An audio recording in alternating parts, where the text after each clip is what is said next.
L'économie congolaise, jusqu'ici entièrement dépendante de l'or noir ou du pétrole, est fortement secouée. Fuite des employeurs, le taux de chômage galope. La situation est préoccupante, d'où la nécessité de s'inscrire dans la démarche de la diversification de l'économie nationale. Le Conseil des ministres, tenu ce mercredi 27 mars, a adopté à cet effet 3 projets de loi pour rendre effective la création des zones économiques spéciales de Yo, Olombo, Wesso et Brazzaville, lesquels projets de loi mettent un accent sur les entreprises ayant une vocation exportatrice dans différents domaines. Sous réserve d'un agrément au régime des zones économiques spéciales, les entreprises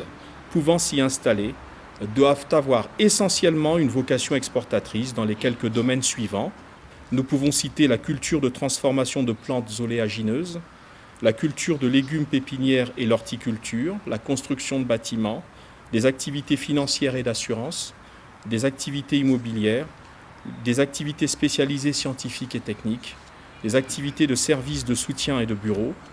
des activités artistiques, sportives et récréatives, des industries pharmaceutiques, des activités de fabrication de produits chimiques et organiques, des activités de fabrication de véhicules automobiles et autres.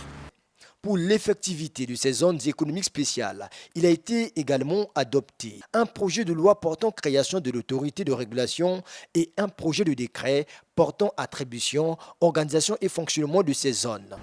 La mission de cette autorité, dont la création est prescrite, comme je viens de l'indiquer, par la loi du 9 juin 2017,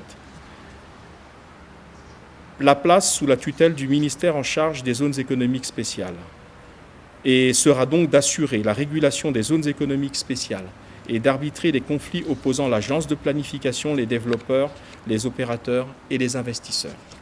Ce guichet unique a pour mission d'assister les développeurs, les opérateurs et les investisseurs dans l'accomplissement de l'ensemble des formalités liées à la création de leurs entreprises et à leur implantation dans la zone économique spéciale. L'organisation et la coordination de l'action de l'État en mer et dans les eaux continentales est un projet de décret adopté également par ce Conseil des ministres.